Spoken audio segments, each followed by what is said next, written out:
good start to their season once they were able to win DAC. Yeah, for sure. I thought that Mineski was an interesting team because there was no way that I thought they were going to win that tournament. They took it by storm. They absolutely dominated. They had such wonky drafts. They threw teams off. It was also the introduction of the Pengo to the CM mode, which really helped them a lot. But they haven't really been able to keep that form since. That's kind of a problem, right? Like, they go in the next 2 tournaments, next 3 tournaments, they place 5th, 6th. All right, apparently Virtus.pro, they have a strategy going to this game already, and they're going to try and tilt Mushi. Yeah. The thing about it is you want to play the same way. VP is notorious for tipping. They started this meta. Yes. You might as well end it. You might as well go out of the tournament tipping to the very last. Of course. Mineski, what do you think about the lineups here? The last pick, we had Virtus.pro with the Invoker, which everyone was pretty excited about. Do you think that's going to be a game winner? We heard the panel actually say the Quas-Wex Invoker is going to be really good this game. It's just going to tear it up. It's good against the Wraith King. It's good against the Dark Willow. It's good against the Necrophos. You lack a little bit of damage against the DK in the early game, but for the game pace itself, I think it's very good. And the amount of lockdown that comes on the side of Mineski's side is also very limited. And it does look like they have some stuns, but what you need against a Quas-Wex Invoker is you need fast stuns or the ability to get on top of him instantly, because what he has is Ghost Walk and, more importantly, Tornado. As soon as you space into him, he just tornadoes. He can reset the fight for himself. And a shout out to the 3rd member of this cast, of course, the wonderful Pimp Munkle, who's going to be doing the observing for us. We had the Battle of the Bounty Runes. They were traded out evenly as they were able to push back an Undying. Undying is going to be trying to secure that top lane, which is, I thought was going to be really difficult at first, but we're actually going to be having the Treant Protector play bottom lane with the Clinks. So instead, it's just going to be that Vengeful Spirits Weaver combination, which we've seen a lot in this tournament. And then the minus armor on top of the offensive potential that it gives you. The Venge is a pretty good harasser now with the Wave of Terror. Pasha can't really die up here. It's a core that solo doesn't really need to protect, and that's always been the knock of Vengeful Spirit in this meta, is that she doesn't really have the best laning phase, but when you pair her with heroes like the Weaver, you don't really need to do too much.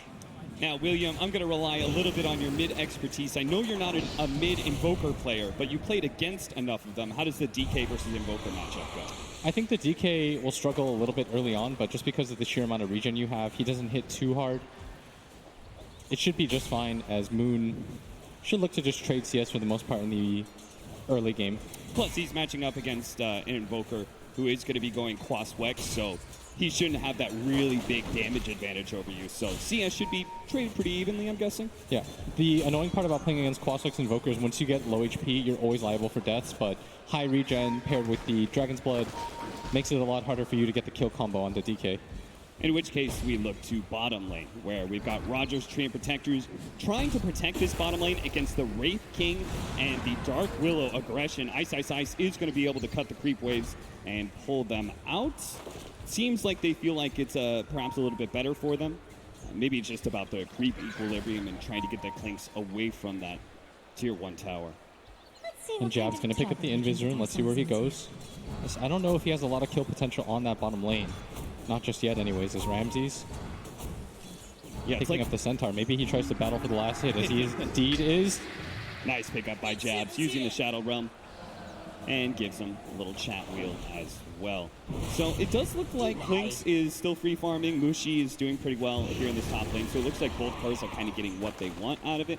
But you also have the off lane cores who are also being able to get some CS. Ninja Boogie is basically just functioning as a wall, right? This is what you do. As the sun flies out, here comes the Beetles. They're going to have to try and remove those beetles. Mushi's not actually helping him out right now. Ninja he's gone. has so much minus armor. He's going to try and soul rip himself to be able to save, but the beetle is still on him. We've seen other teams, what they do is focus on the beetle together when someone's being targeted like that. Mushi didn't help him at all. He focused on his own bug, and I feel like that was a huge mistake, because normally you're going to go help the guy who is struggling. You've got Ghost Shroud at all times. He was at more than half HP. I feel like that was a little bit of a greedy play by Mushi. And that's the danger of this lane, right? Is that Undying may be able to take a bunch of HP and just stole it all for himself, but he's facing up against such minus armor and physical damage that it actually just cuts him down to size pretty quickly. Another Wave of Terror being thrown out. It's so efficient to just spam those trade hits. And it's pretty crazy that Vengeful Spirit is able to fight against a Necro Undying dual lane. Yeah, it just seems like Necrophos is like always going to be able to win his lanes just purely through out-sustaining you. But And this is where Undying comes in handy. Like, what you usually do when you draft heroes like Undying or Phoenix is you're lacking team fight in your cores, and so you're going to say to yourselves, like, oh, at worst, we have these heroes that'll back us up, so no matter what phase of the game we get into, we're going to be relatively strong. Yeah. Back over to mid lane, we do have the Invoker versus DK. DK is actually leading by a healthy amount of CS right now, 24-3 compared to the 16-2 of the Quaswix Invoker. So we could see between not having Exort and then also the Breathe Fire reducing his damage, no one is suffering when it comes to that CS score. Top lane, gonna throw out the Wave of Terror, stun flies in. They don't have the bugs out, so they're just going to try and threaten Ninja Boogie, force him to Soul Rip himself. He does have the higher levels of Soul Rip. Bottom lane, they are going to be able to get the Brambles onto Roger, and Roger's just getting eaten apart here. The big crit comes out from Ice early, and it does manage to take the Dream Protector down. At the same time, they did try and go on Ninja Boogie in top lane, but this time around, he's barely able to escape the Wave of Terror. Brings him pretty low, and he'll actually TP out. I'm just going to reset things a little bit as 1-1. Mineski evening things up. Remember yesterday where they narrowly avoided elimination. It felt like the TNC in certain parts of that game, they had it. It was theirs. Yeah. And just a combination of probably the stress of playing on the main stage and Mineski just being able to hold out for so long. But this is an opposite kind of situation, right? In my opinion, it looks like Mineski, they're going to have to take more of the early game. They're going to have to be a lot more active than they were in their best one against TNC. Oh, for sure, especially playing against this Quaswex Invoker, who I think has a very good place in this game at least. What is it about Quaswex Invoker? What makes a good game for him? I just think the Tornado EMP combo, if it's good against multiple heroes, your ability to play very fast and not have to be the more one-position Invoker style that Weehaw employs, for example.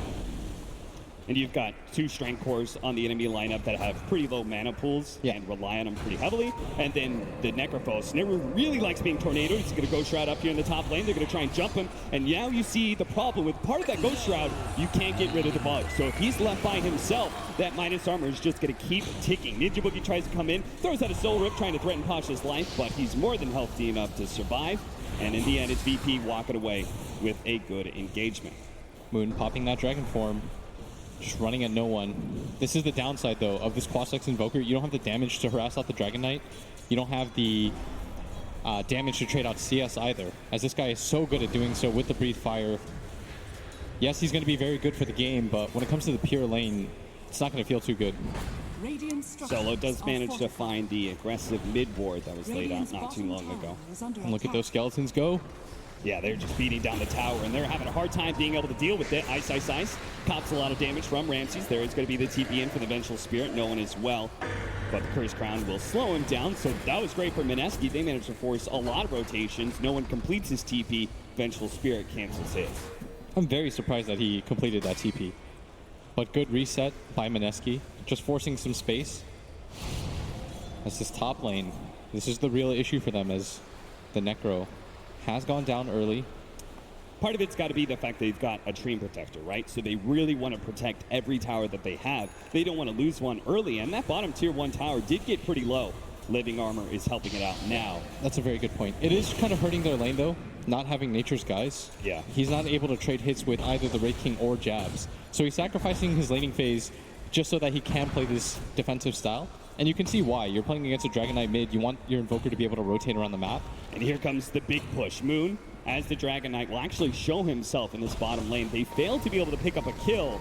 And now, Virtus.pro knows the pressure is on. They're already trying to Living Armor the tower a little bit more to keep it alive. Yeah. It's a question of whether or not VP are actually going to give it up or not under such pressure. The thing about playing against Tree is when he gets this early Living Armor, you have to overcommit for towers against him. You can't just get it to half HP like that, or you're just going to reset, waste some more time.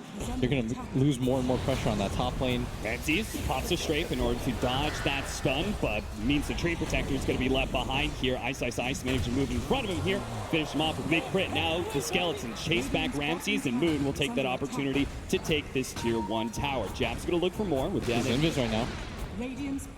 He can lead off with the Curse Crown and see if he can land the Brambles, but his team's just a bit too far away, and Virtus.pro rightly so, are playing pretty defensive. And no one ran all the way bottom, now going to run all the way mid. Ushi, again, can't get the bug off him right now, so that minus armor is just ticking in. He's got -2 right now.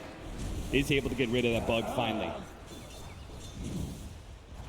In this mid lane, the Invoker continues to play reactively, but not really getting too much done. As Mineski, they're going to eye mid. Want to make that rotation, but Dragon Form has more or less faded. Just a few seconds left on that. What you want to do, though, if you're Mineski, is the next catapult that comes up in a minute, you wanted to be able to push that with your Dragon Form, collapse onto the tower. That's why VP, I think, has gone for this tree. You have the ability to just protect the tower against the DK, force rotations, force over commitments as Ice going to go down the first time. VP, let's see if they set up again. Jab's going to try and intercept here, but he just gets beaten down so quickly. Ramses with all that physical damage, and Jab's Dark Will can do many things, but pre-level 6, there's no immediate stuns to be able to protect a core like that. So Wraith King dies not once, but twice, and that may kind of hurt Mineski's timings, as you said, with that 10-minute siege wagon coming up. Where do you think that push is going to occur? Where does Moon want to go? And it looks like top, because I think he anticipates that they'll be ready for mid, and that's why no one, every single time Moon goes somewhere, he's trailing him. Yeah. He wants to be able to protect his mid tower. He wants to be able to protect his side lane towers. Nice tornado EMP onto the neck post. Mushi's going to get popped here. Soul Rip actually does buy him a little bit more time, but he's just surrounded by so many heroes. Pasha is able to get that killing spree.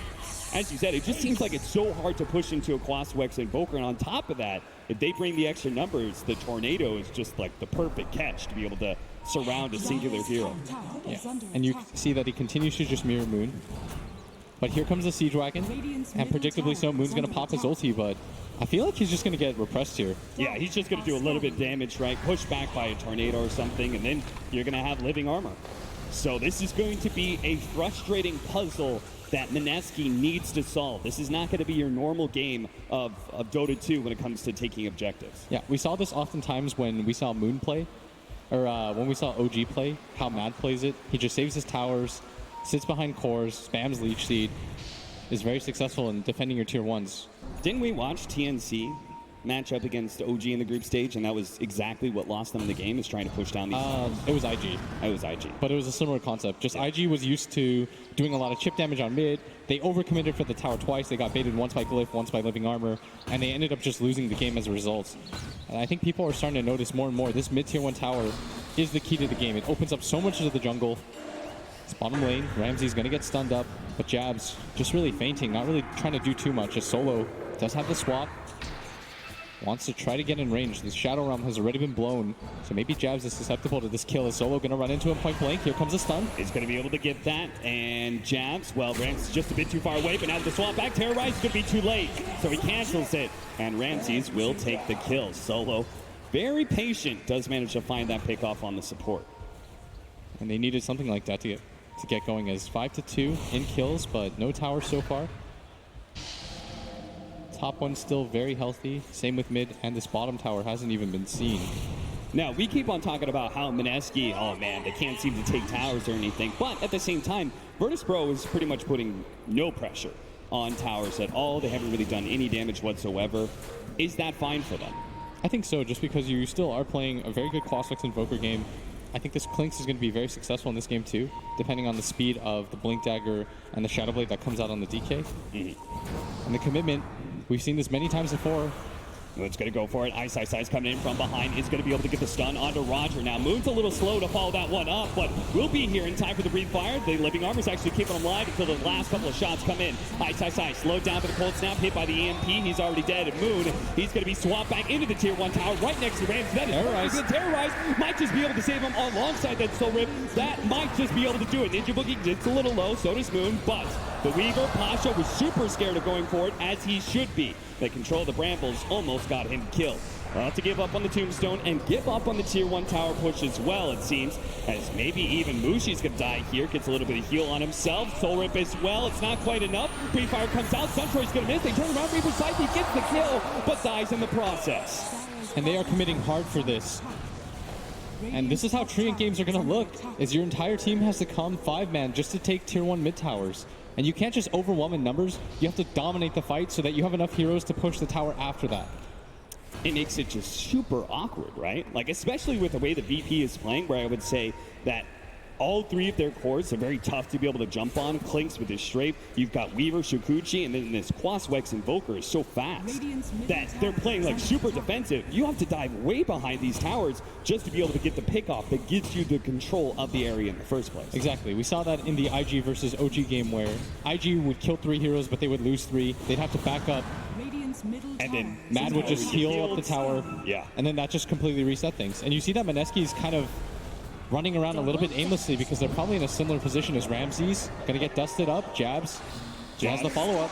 Needs to be able to land the Brambles here, and he does. The first round follow-up. They're going to be able to get a lot of match damage on him with the Bedlam. Pasha's trying to tank it up, but gives up on it in the end. The Overgrowth, they're going to try and focus on the Tombstone. Nice the 3-man into the EMP. That's going to burn everybody up. Dark Willow's already dead. Moon has no mana to be able to work with. Can't even TP away. Pasha is going to try and hunt him down, but he does have a lot of armor. It's going to tough kill to be able to get, but they slow him down, and it looks like Moon pops the mana. Does manage to get the Shadow Blade off. Fortunately, solo on the spot with the Sentry. Pasha gets a mega kill streak as they pick up a 2-for-1 special. In mid though, Ice commits a stun.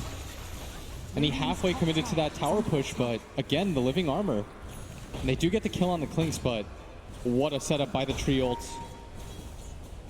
And you can see that VP is committed to this defensive style. Defend your towers. It's okay if people get pickoffs because you can play reactively. I think that's the point of their lineup is Mushi doesn't have the ghost shot anymore, is going to cop a lot of damage. Solo getting closer. He wants to swap real badly. Will be able to get into low ground. Mushi's going to run the other direction though, but with the sun out, Mushi is still dead. The Terrorize comes just a bit too late. He does run into the Brambles. Going to be caught by the Bedlam as well. Ramsey still has tons of HP though, and Jabs will give up on that attempt. In fact, if anything, he's got to be a bit scared of Solo.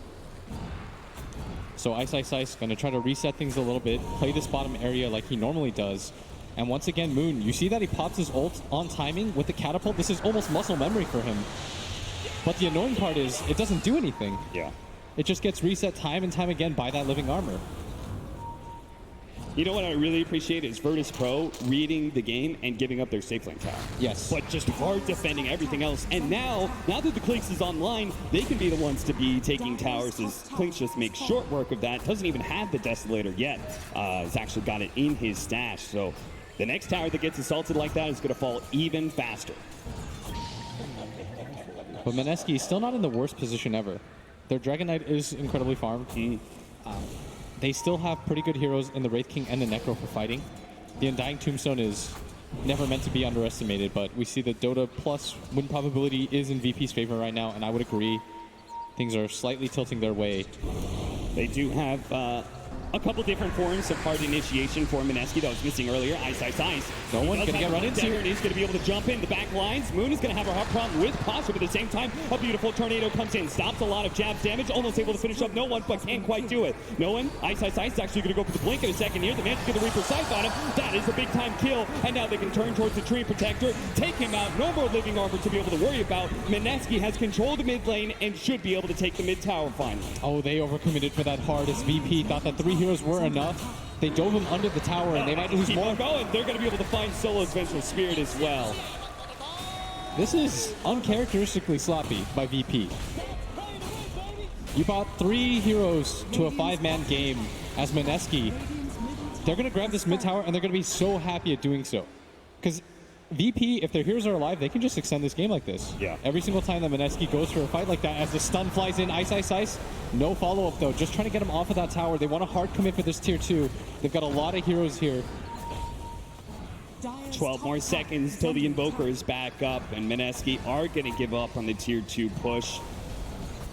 Seems like they're just a bit too afraid of overextending themselves like they saw Virtus.pro just do. Solo's just going to keep in pace here with Ninja Boogie to make sure he gets the Magic Missile as soon as the rest of his heroes are here. Ninja Boogie just separated from his team a bit too much, and as a result gets caught out. Virtus.pro, now it's their turn to see if they can push onto a tier 1 mid, but there's a Siege Wagon putting some damage on the tier 3. I guess it really doesn't matter though, again, when you have a Tree Protector.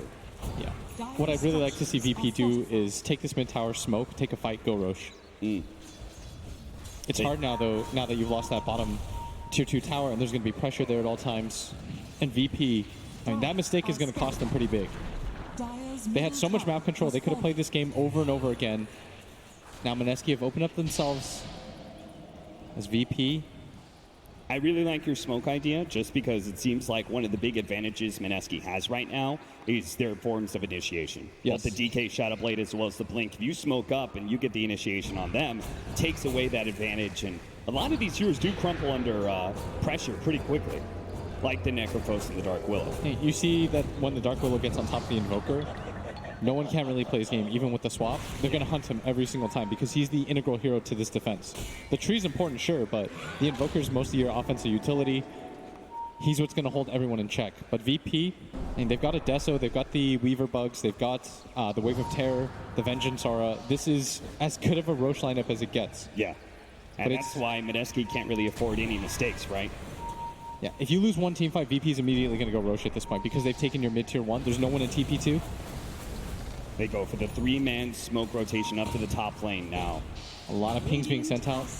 They do have a scan on the Necrophos on the side here, so they are going to be able to get that 3-man smoke onto the 2 supports, though. They found the Tree Protector. He's not going to be able to get away, and it looks like Jabs will deal with Solo pretty easily. Solo does manage to get a bit distance, and he knows he's just prolonging the inevitable here. Will eventually die. Mineski, a smoke gank that turns into 2 kills, and again, another tower push. This is exactly what you want to see from a Dragonite lineup, right? Yeah, they're doing a very good job of the aggression. And VP, normally the team that makes these moves, they're actually being beaten to the punch time and time again. As Mineski grabbing all these tier 1 towers, they've got to be incredibly happy with that. Looks like they're going to keep going. But remember, this is the issue with playing against a tree. We saw what happened to that mid tower. The tier 2 just completely heals up to full. Yeah. So Mineski, I think they realized that. They reset. The way that it goes for them is win a team fight, pick off some heroes, take the tower. And now they go for the smoke. This is what we wanted to see. Take a fight, go for the Roshan. Either objective for me plays. Use a blade for the Weaver. And they're in fact just going to go for the Roshan. They feel like they're strong enough for this. Oh, they're going to do it so quickly. And Mineski, it's just so unlikely they check the pit in the right They're pinging right now. They're trying to, but Roshan's already at a half HP. Quarter now. They have to get in there right now if they want to stop Jabs, it. the Terrorize? The Terrorize going to come out a little bit too late. But the Aegis already picked up Mineski on full retreat. Ninja Boogie might get caught. Solo couldn't quite get the swap as it is only level 1. Yeah, that's the good news for VP is because they will always be able to take Roshan very early, very fast. So they can reset things a little bit objective-wise. Bottom tower Mushi has a mech now, an item that I'm starting to see a little bit more of lately. Do you think it's the armor? Like, that's got to help a lot against so much minus armor from Lynx and Vengeful. It's really useful, and the burst after the Invoker uses his combos. If you have even a little bit of mana, you're going to heal quite a bit. It does also mean you are going to be very mana starved if you get hit by that EMP. Yeah, Mushi gonna pop the Ghost Shot, just go for the TP. Jabs outside the Shadow Realm. He was pulling no one back, and now they're going to be able to get the Sun from Ice Ice Ice. A beautiful Tornado is going to be able to prolong his life a little bit more. Living Armor gets him some more survivability, and he gets out. Really needs a Yule Scepter to play against that Dark Willow. And even getting the Yule Scepter, it's still pretty annoying for him. If Jabs gets on top of him, lands a Brambles, he is still going to die. As Mushi continues to get tankier, building the Lotus Orb. I like this item a lot rather than going for the plain BKB. You will still get eaten alive by the Weaver and the Clinks if you went for a BKB in a game like this. 22 minutes in, less than 1,000 gold lead. A very even game 1 between these 2 Titans. An elimination series. Yeah, they're going to go for the smoke. They want to utilize this Aegis into a tower. This is the standard VP that I like to see. Utilize smokes, get pressure on the map, make the enemy team feel scared. They saw Mushi head into that area, but the rest of Mineski is pushing in behind Mushi. Oh, look at how smart this is. They're setting the trap. They know. To the high ground. Solo's going to be the first one in and may just be the one caught, but he actually gets out just in time. His smoke pops and they get away. So Virtus.pro, they just kind of feed Solo to the Lions there, but he still managed to escape. They're going to go for a smoke of their own. They see Ramses in mid. They know that heroes are straggling. And this would be such a clutch gank if they manage to kill him twice here. They know that people are in their own jungle. Oh, they're going to let Ramses maybe run into them. This is so smart. At the perfect time, they're going to be able to get the sentry. Instant stun. Life 1. Ramses lived a little bit longer than expected, but now life 2. You need to drop the tombstone. It's going to be up to no one. to hit the big tornado to be able to save him. They managed to get the swap back to terrorize. On the 3 in the back line. That's a beautiful play from Jazz. The tombstone will finally go down from Pasha, but Chaos reigns, and it looks like it's going to be Mineski who's taking it. Ramsey's barely getting away. Outside the sentry, cut down by the Reaper's sight. Roger's going to be up next with the Curse Ground. No one trying to protect him. A big meteor comes in, but he's not an Exort Invoker, so that does very little damage whatsoever. Train Protector's down. Pasha's going to come in with the Diffuser Blade. They do manage to get the Magic Missile. They're focusing on the tankiest hero of all, though, and now the support already dead. Bedlam coming back up from Jazz, takes the opposing support, but finally they do manage to finish off Boone. So Mushi and Jazz will limp away from Pasha, a bit scared. Mushi, nice tornado there from no one, so it looks like they are going to be able to get the extra hero kills. Diffuser Blade slowed down, and Mushi falls. A triple kill for Pasha. It did cost them a buyback there, but it seems like a fight well worth it for Virtus.pro. It just took a little bit too long for them to kill the Clinks twice. It was a very nice strat, but VP, they thought they were a little bit closer to the Tier 1 tower. They responded very fast. Yes. Pasha going to run into jabs for half a second, but things reset a little bit. And this is what you need to see out of VP, the ability to 5-man. This is always going to be their strength, as we see once again how this fight starts. The swap to save Clinks for a little bit longer. The tornado was so perfect. I can't help but thinking that Terrorize and how they ran into Mineski and stayed together in that regard really worked well for Virtus.pro. Because they were actually able to keep fighting. Still a very close game. You can see both teams, oh, they want it so bad, Cat, especially Mineski. They were so close to elimination. Yeah, they almost got taken out by TNC, and they were a team who came into this tournament looking very hot. A lot of the teams were saying from the scrims that Mineski was looking really good. Yes, and backstage also, we ran into KP, who thought that Mineski was going to lose yesterday, but said they're kind of playing with a new fire now. And VP, the tournament favorites. What a way it would be to go out this early for them.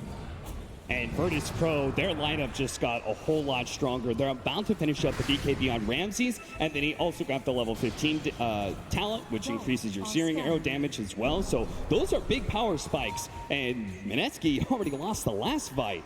They're going to need a bit better execution if they hope to take the next one. Pasha actually with the BKB as well. And you saw in the last team fight, he started dealing with the tombstone first, but just slowly over time, he did manage to do a good amount of damage.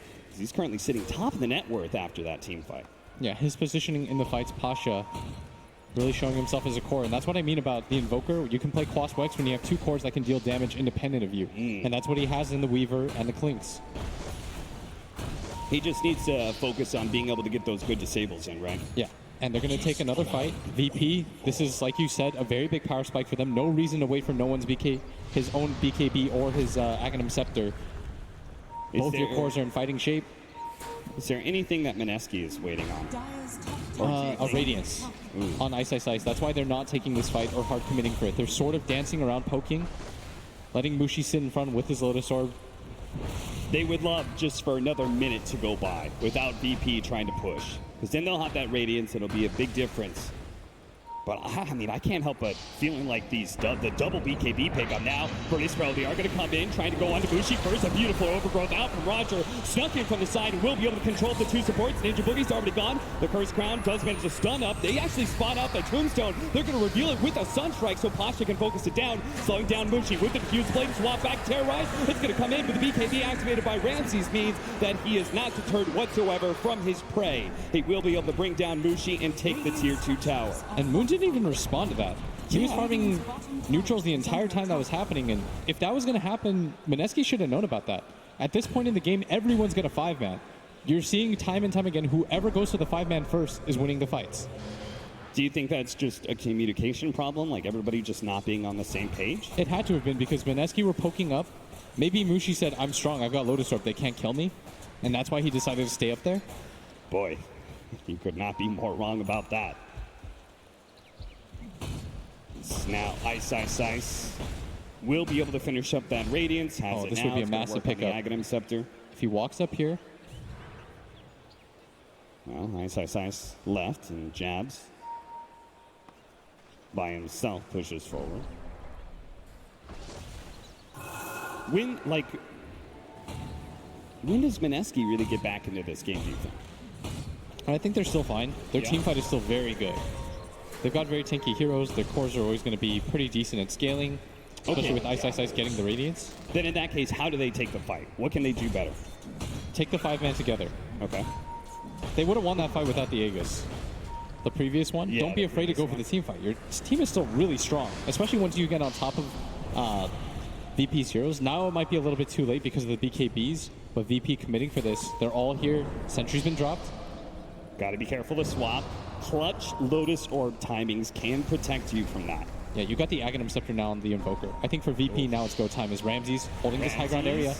With that double damage, he's going to go straight 3 shots. Ninja Boogie instantly gets stunned up with a Dragonite, though, with the Terror Rush coming in. They do have really good control of them. Running into the Brambles, Moon pops his BKB, but his damage, it just doesn't look great. Now Ram's going to be able to pop his BKB in turn. So, pretty beautiful overgrowth there from Roger in the back lines. Does manage to control of all these heroes. Ramsey's focused down. Moon turns, finish up Ice as well, who does still have the reincarnation, but again, he just doesn't really have a whole lot of damage to back it up because the rest of the team is being forced farther and farther back. Posture just keeps on pushing Mushi farther away with the Diffuser Blade. He takes away all of his teeth, and now Ice is going to die a second time. Mineski ripped apart by Virtus.pro and executed one by one.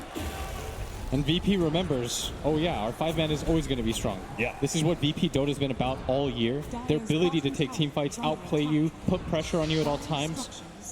This is more like what I'm used to seeing is they're going to probably grab this tower. No one starting to pressure mid, knows that the rest of his team doesn't need him here with 4 heroes dead. And this is going to also set up for the next Roshan that's going to respawn in a minute and a half.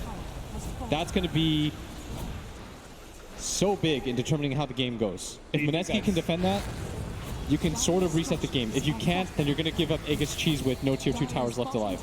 It seems like almost do or die for Mineski in some ways. Yeah, and their team is very good at fighting around the Roshan pit. Yeah. The Undying Tombstone, the Dark Willow terrorized, but that's probably one of your last hurrahs against this lineup.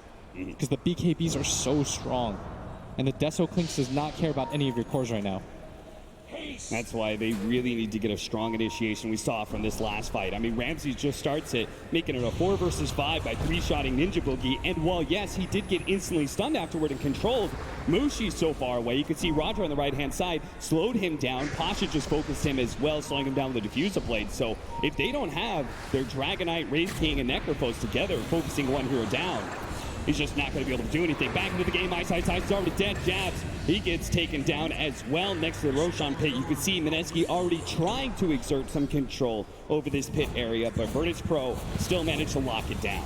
Yeah, now they're getting, I think, a little bit desperate. They're starting to sense the pressure. They know they're far behind. They know that VP can take Roshan at a moment's notice, so they just have to send bodies in there. They don't have the best ways to just check it for free cap, short of just sending in their courier to die. Right. And because you've lost your tier 2s, you don't really have vision around those areas. You have to play deeper and deeper. It's scarier and scarier. And that's why you see the vision represented. They have this ward up here. Doesn't really help them out too much. It's one of those wards that you just place because, well, you can't.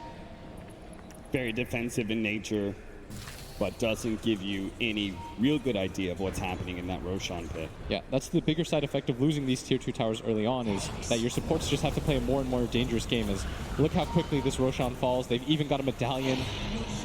And he literally just spawned and he's gone. Aegis and Cheese VP. No one's on it. So now you've got a second life on 2 of the Virtus.pro heroes. If there's any time the Mineski needs like the perfect initiation, like being able to jump no one and blow him up before the cheese or something, like it's got to be now. Because next up they're going to have to deal with a Clinks with Scythe of Ice. Pasha is still continuing to grow as well as he's going to go for a Nullifier. Ramses pretty much has a Hex.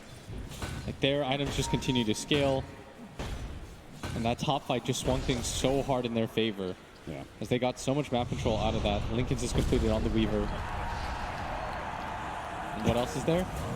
And if you look at Mineski, I don't really know what items they're waiting for next. Yeah. They were losing the fights with the items that they have right now, and unfortunately, you're probably going to have to take a fight with those same items. Yeah.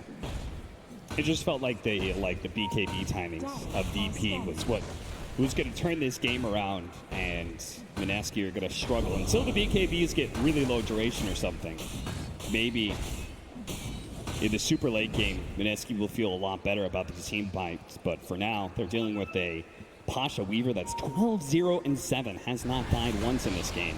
And they're going to try to sandwich Mineski holding this high ground shrine area, but they're going to get swapped back in. Into the side of Vice. Ramsey's already managed to take down the Wraith King. The Reaper Psychos come in, finish up the Train Protector. Solo is looking a little lost as well. Ice in round 2 with the Cataclysm coming down. Ramsey's will take him out first. You can see Jeff tries to go for the Invoker, but he gets deafening blasted back. Back to the shrine he goes, joining the rest of his team. A 1-for-2 trade-off there. Fortunately, it was the target of the Wraith King that made that fight okay for Mineski. And Roger, with the instant buyback, thinks that they can do a little bit more here. That seems very ambitious. Maybe with the Dragon form coming down, they feel very good about this next fight. The same goes with Reincarnation, I guess. And their ability to re-engage and fight is stronger because they have a Hex. Yeah. And they still have an Aegis. I think they want to still utilize that timing. They know that the Wraith King, when he respawns, won't have ulti. And they're going to send some heroes back, but Roger did feel a little bit preemptive, and now no one going to go back, defend his bottom tower. Things are going to reset a little bit. Still a 9k gold lead. Mineski taking a look at some items. You've actually got 3,300 gold right now on Bushi, so he's kind of approaching that new item phase, but he actually has nothing queued up right now. Oh, Ninja Boogie, you're dead. Ninja Boogie, poor guy. Just not a whole lot you can do. There's no escape mechanisms for an undying. You may be tanky, but it just means Pasha will need a couple extra seconds to bring you down. And Pasha's 13-0-8 right now. Yeah. He's been everything for his team. You need these kind of all-star performances in elimination games, and he is delivering here on the main stages. VP threatening the high ground here. Here comes the swap. The Lotus Orb, though. That was a beautiful pickup. The double damage onto Ramsey's going to be dispelled by the Yule Scepter. Trying to deal with him, but the Scythe of Vice comes out. He will be able to get the Dark Will, and the Force Staff was not enough to give him time to pop the Shadow Realm. Now with the buybacks, Virtus.pro are going to back up. They took the tier 3 for some buybacks. They feel pretty good about that engagement. Now they can take shrines at their leisure.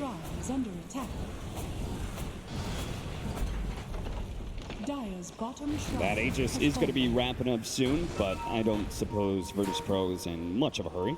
Lincoln soon for no one, which will make the initiation a lot harder, as it is, again, the single target of both the Dragon Knight and the Wraith King that's usually going to be starting these fights, so.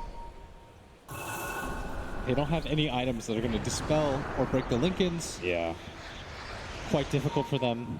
Best they can do is just, like, trying to initiate at the same time with each other. Maybe use, like, a long-range Soul Rip or something. That's going to, a relatively useless spell that you could start off the fight trying to proc the Lincolns. I think a problem with that is that the Weaver has 3 defensive abilities. Yeah. You've got the Shikuchi, I guess 4, time-lapse, BKB, Lincolns. You just have so many different ways. As long as you get the time-lapse off or the BKB off in time, you're almost definitely going to live, as 16k is the lead at 36 minutes. And we saw them do it yesterday with the fortuitous DD room. Ice is found with that extra attack range he got from the level 20 talent. He does manage to bring down the Wraith King once. Can he do it a second time here? Ice going to go for the TP out with the Scythe of Vice on cooldown. And since Ramses is not with his team, jabs! Gonna go for a terrorize here, but he still has living armor and the death back. The Bedlam just not really doing a whole lot of damage. Jabs. Scythe of Vice coming up. 1 second. It's gonna be close, but he does manage to complete that TP. And now there's no terrorize for the high ground attempt. Yeah, no reincarnation, no terrorize. Virtus.pro. They're going to let Pasha do the work here.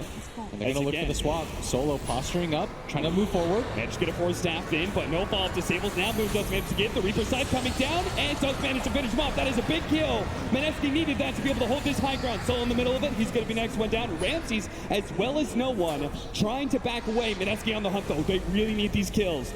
They do manage to get the dust. Ramses is a bit slowed down. Moves the stun. Does manage to get the stun. Follow-up Curse Crown. And it looks like it is going to be Ramses down as well. What a That's a gem. Mineski. Wow, Mineski. They did it yesterday. They managed to hold the melee barracks, which is even more important. They're going to go for the immediate smoke down into this bottom lane. They want to force buybacks. A double Siege Wagon push too. This is perfect. They can force the buybacks. Mineski might just be able to strike a significant blow against Virtus.pro, or maybe even win the whole damn thing with just one swift move. If they could kill no one here, that's the big hero, as they're going to represent that they have heroes down here. They're going to push in both lanes at once. Ice with the skeletons in this mid lane. 11k is still the lead for VP. They don't want to use buybacks, but here comes the first one. Now the buyback comes in. Move's going to be slowed down by that ice wall. And Ice will join his team as he took the tier 2. And they're going to cut the lead further. Mineski breathing life into this game once again. They've got the gem now on their side. They've cut the gold lead under 10k. maybe this might just be the beginning of another miracle run. What a gigantic swing. You can see the win probability still in the favor of Virtus.pro after that, but I can almost guarantee that it was looking a good 70-75% for Virtus.pro before that team fight. Next up, probably going to be Roshan for the coming objectives, and the BKBs from Virtus.pro are going to be ticking a bit low now. Yeah. So Mineski, again, got to be feeling good about these next couple of fights. It is going to be annoying for them, though, at all times because they've lost so much map control. They have to check out Roshan all the time because VP can take it so fast. That is VP's greatest strength in this game, their ability to just instantly go for the Roshan. But for Mineski, you do have an opening window where this Weaver doesn't have buyback now. And if you manage to chain your spells together correctly, you grab him, you can still win this game. You're going to need perfect execution to be able to catch Pasha out, as he has been very fast, but you can do it. Finally got some items coming in for Mineski. Ice has that Aghanim Scepter now. That's got to be pretty big.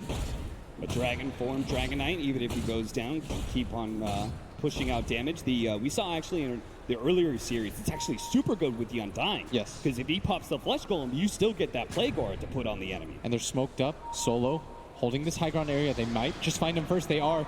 Solo's going to be the smoke breaker. He will almost immediately fall. Not really the pick off that Mineski was hoping for, but still.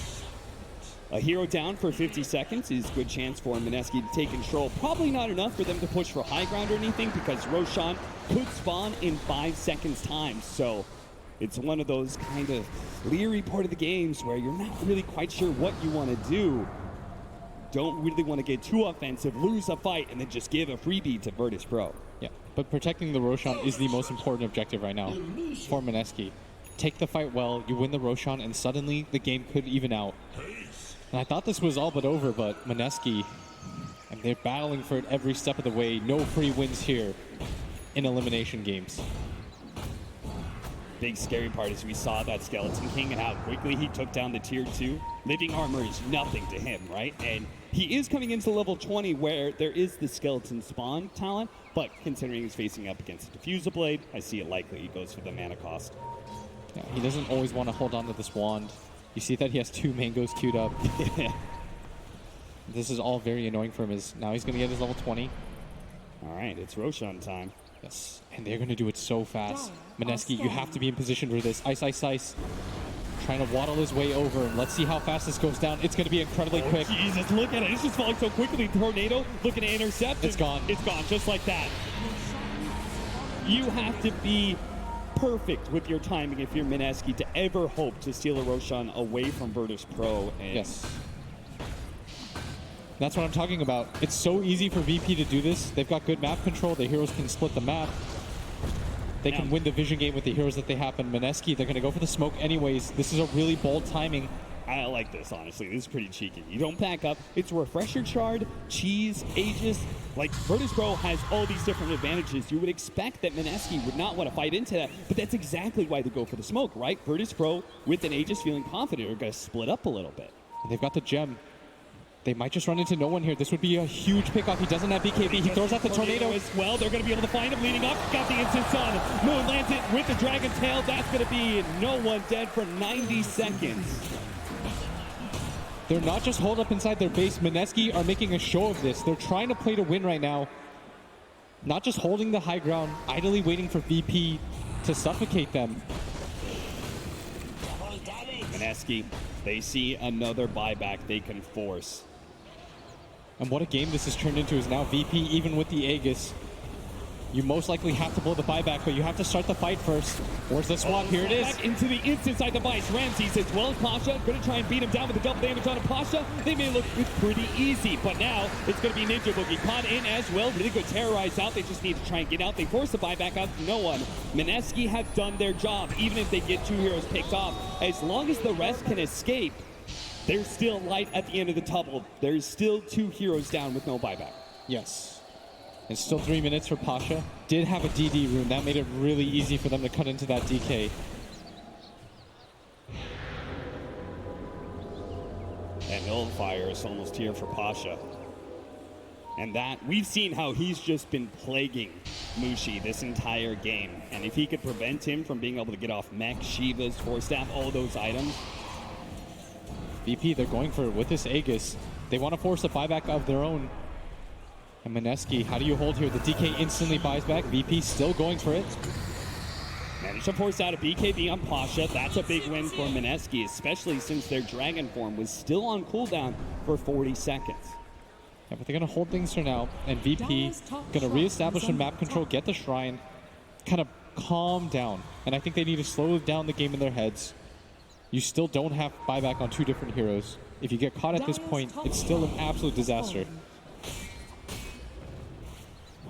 They could just prolong it until the next Roshan. Buyback's coming up. Feel pretty good about just a total reset of this game. Mineski, on the other hand, they want to keep up the pace, right? Just keep on trying to attack Virtus.pro. After all, now's your chance. Yeah, you want to split heroes up on the map, anticipate VP going for this map control style, but VP now just going to 5-man. They've taken the Shrines. There's no real items that they need to grab that are absolutely crucial to this game. Maybe some MKBs. Pasha should probably just save for his buyback instead of completing this nullifier. Level 25s are coming in for some heroes. Dragon Knight's really close. He does have that plus 40 strength, which is a significant upgrade in tankiness as well as damage for the hero. Could go the prolonger stun. You see Invoker, Weaver, and Clinks are all closing in on their 25s, and there's some pretty potent ones in there. And mid lane getting pinged out. Mineski, they're worried about some sort of smoke play into their mid.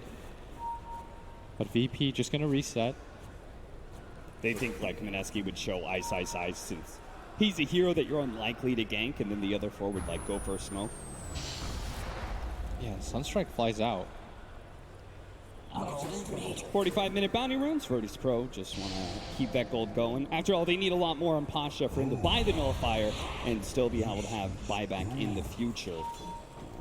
For whatever reason, he buyback up in 30 seconds, so it is about the time to start stocking up. No one still really far from his own buyback. Mineski playing around this area still. And at this point, I think they just wait for the Aegis. You're saying, like, Virtus.pro, you need to calm down. Just slow down the game for yourselves. You know, you got picked off one too many times. You gave away some of your lead. You know what they do? They back up, just play some chat wheel. Yeah. That's their camaraderie right there. They're just chilling now. Yeah. They need to slow down the pace of the game. It's easy to get overexcited at a tournament like this, continue to make sloppy moves, and it's so easy to spiral out of control at a tournament like TI, especially when you've got elimination breathing down your necks. There is both the Vlads as well as an extra 15% vengeance or damage out of that Vengeful Spirit. That is pretty big, just because you can't really take the Vengeful Spirit out of these fights. Even if she dies, she comes back with her Vengeful Spirit, and she's still giving this massive amount of armor or as well as damage to everybody. You see what Pasha did, by the way? He switches build completely. Instead of finishing the nullifier, he in fact just goes to the Aghanim Scepter, and I think that's going to change the way that he plays. He wants to just sit behind people as solo. Going to get run into here. He swaps in Roger. He gets the blink off. That was beautiful. Great teamwork there. Mushi, they're going to need to try and take the bug off of him. Tornadoed in the air. How do you take this fight? VP. Both teams moving forward here. They got the side device onto the Dark Will. They need to be able to take out this big team fight, but too much heal comes out. He does manage to get the shot around. Ramses is gone. Ramses, he's already dead. Pasha pops his BKB and runs away with Max Yakuchi. Mushi running forward on these heroes. Does manage to get the Shivas. Nice tornado turnaround though with the Ice Wall on top of the two of them. Cataclysm out. A lot of it dodged. Turn around, stun onto the Weaver, but they want to be able to finish up this solo. Eventual Spirit is the easy hero to pick off. Finally, the Dark Will does die. The Aghanim Scepter from Ice allowed him to get a little more out, so they actually traded supports towards the very end there. Mineski grabbing the kill onto the Clinks. That's the big target. And Mineski, they're still showing that they can win team fights despite this gold disadvantage. Battling back slowly but surely. Ice has got a sick combination. The nullifier into the stun. He could just take one of these heroes out of fights. He's still got to deal with the Lincolns, but a hero like the Clinks, a perfect target for him. So you do have the level 25 on the DK now. That 40 strength, he is so tanky. So you said Aghanim Scepter for Pasha. That's going to change the way he's going to play. Can you explain that a little bit? He's just going to bait his teammates, bait his cores, wait for them to go in, reset it, because he knows that he's still liable to die. So is the rest of his team. You saw how fast that Clint dies? Yeah. But if he's in position, gets in range, especially with your level 25, your 200 Sakuchi move speed, your positioning is always going to be good enough to get the time-lapse off for one of your two cores. And I think it's so important in this buyback era to be able to save them. You could see Mineski got a lot more out of being able to farm rather than hero kills. And this 9k gold deficit doesn't really feel like much. So what matters more is going to be the buybacks and who can win the team fights. Tier 2. Staying alive for now. I'm not sure if Virtus.pro, this is a place they really want to make their stand. As going to pop a glyph even, with the living armor, heal it up a bit more, and well, they do manage to stare down Mineski. Mineski being the first one to blink and back up. The next Roshan, though, is about to spawn. You've given it to VP 3 times, and you still made this game close. Imagine what the game looks like if Mineski take any of those. Yes. They're going to have the Aghanim Scepter coming in. If they can actually get the Aegis, say they give it to Mushi, he can buy out, get the Aghanim Scepter, and being able to have that low cooldown on the Reaper's side can really make a big snowballing effect in the late game as you can continue to get those long death timers on the VP side. Bugs come out, trying to scout.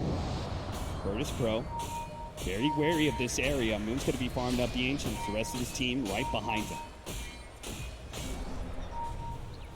Ice, spots Basha for a moment, and Terrorize comes in a little bit too late. They already got the BKB off, but Moon, he is super tanky. Ramsey's having a hard time being able to bring him down. His BKB's down. To pop the Dragon Knight and turn and fight him. That's why Ramsey's got to back up. So instead, they're just going to be able to turn, see if they can finish off that Vengeful Spear while backing away from the Invoker. He managed to get a really good Deafening Blast, holding him in with the Overgrowth as well, focusing down the Tombstone. And now all these heroes caught in the ice wall with no BKBs coming in from behind the Reaper's side. Not good enough to be able to catch Roger in, but Jazz will be able to finish up at least that clicks. He immediately buys back though, looking for the TP in. Ice, battling alone next to Jabs, who's going to die soon. The Wraith King Aghanim Scepter is allowing them to do a lot of damage to Pasha, but he still has the time lapse out, so that leaves Moon all by himself, surrounded by too many heroes. Mushi comes in, gives a little bit of death pulls, but not quite enough. A little bit more. Pasha is able to run down now. Mushi's surrounded by Mushi's gone. He tried to come in and bail out his heroes. The Gochard's going to be able to buy him a bit more time to slow him, gives a big time heal. And Virtus.pro, now that there's reinforcements from Mineski, they'll back up. A big Deafening Blast. He sees Mushi is low on the side and wants to be able to hunt him down. Going down. He's gone. And Mushi's dead. Down for 2 minutes, 9 seconds on Moon. Ice coming up next. He does have the reincarnation, but Jazz, he'll die. Just focused down for the swap every single time by Ramses. It is only Ice.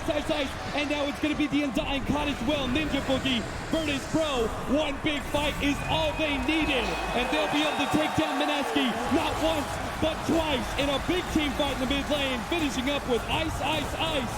No buybacks on Mineski. And that will be Virtus.pro marching down the lane, pushing into the tier 4s, and taking game number 1, unless Moon, by himself, can somehow stop them all. He's going to BKB walk in immediately. Just gets jumped on. A valiant effort, Moon.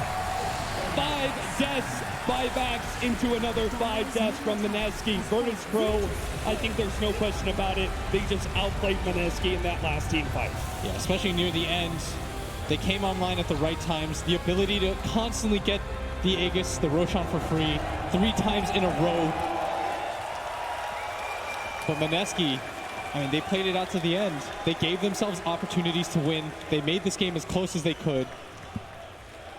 It felt like Mineski stumbled a little bit against the Treant Protector early. Finally got their groove in. It just happened to be a bit too late. Once those BKBs came online, the game got a lot harder. But still, Mineski still managed to battle back, and they've done that so many times. Analysts, please tell me, what is with Mineski? How are they always able to find some way to get themselves back in the late game? Well, we are going to